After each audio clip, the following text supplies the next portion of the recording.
السلام علیکم ورحمۃ اللہ وبرکاتہ۔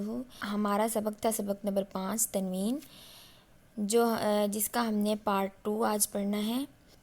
ہم اس سبق میں آج پریکٹس کریں گے کہ حروف حلقی یعنی حمزہ ہا، عین ہا اور غین خا اور لام اور را، ان پر تنوین جب آ جاتی ہے ان حروف پر تو کیا یہاں پر غنہ کیا جاتا ہے یا نہیں۔ تو چلیں سٹارٹ کرتے ہیں۔ بسم اللہ الرحمن الرحیم۔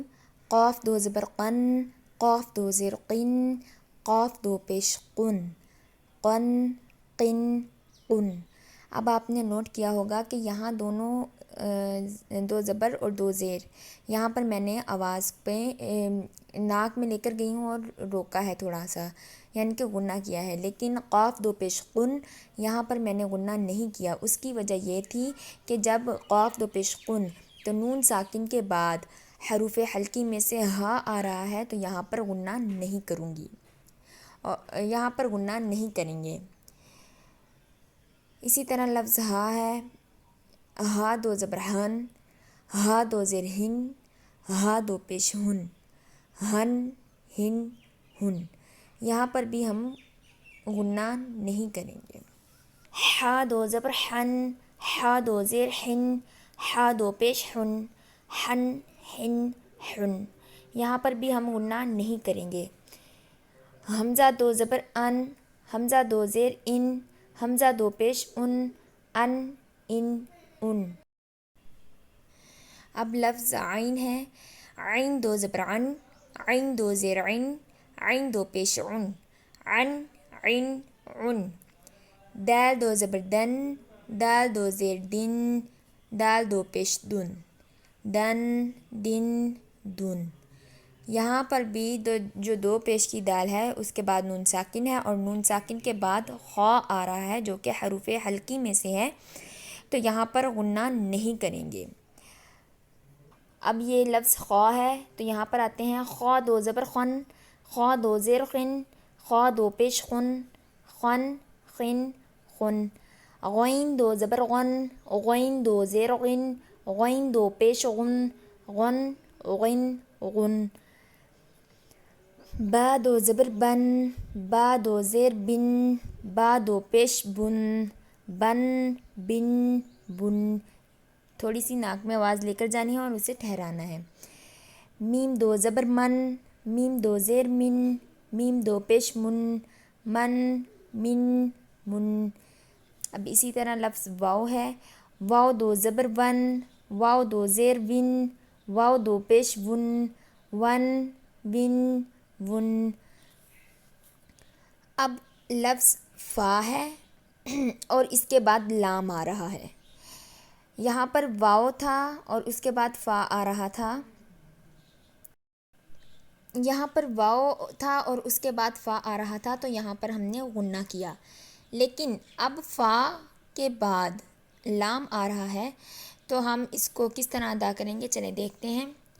فا دو زبر فن، فا دو زیر فن، فا دو پیش فن، فن فن فن۔ فا جو پیش والی فا ہے اینڈ پہ دو پیش والی فا، وہاں پر ہم نے غنہ نہیں کیا کیونکہ اس کے بعد لام آ رہا ہے۔ لام دو زبر لن، لام دو زیر لن، لام دو پیش لن۔ اب نون ساکن کے بعد کیونکہ لام ہے تو یہاں پر بھی ہم غنہ نہیں کریں گے۔ لن لن لن۔ نون دو زبر نن، نون دو زیر نن، نون دو پیش نن، نن نن نن۔ اب آپ نے دیکھا ہوگا میں نے دو زبر پر بھی غنہ کیا اور دو زیر پر بھی، لیکن جو دو پیش والی نون تھی وہاں پر غنہ نہیں کیا۔ اس کی وجہ یہ ہے کیونکہ اس کے بعد را آیا ہے، لام اور را اس کے اگر نون ساکن کے بعد آ جائیں گے تو وہاں پر بھی بغیر غنہ کے ہم اس کو پڑھیں گے، ٹھیک ہے۔ نن نن نن۔ اب را کا قاعدہ یہ ہے کہ را پر اگر زبر اور پیش ہو تو را پور پڑھی جائے گی، لیکن اگر زیر ہو تو را باریک پڑھی جائے گی۔ تو آئیے دیکھتے ہیں۔ را دو زبر رن، را دو زیر رن، را دو پیش رن، رن رن باریک رن۔ اسی طرح اب جیم ہے، جیم دو زبر جن، جیم دو زیر جن، جیم دو پیش جن، جن جن جن۔ یہاں پر ہم تھوڑا سا ناک میں آواز لے کر جائیں گے۔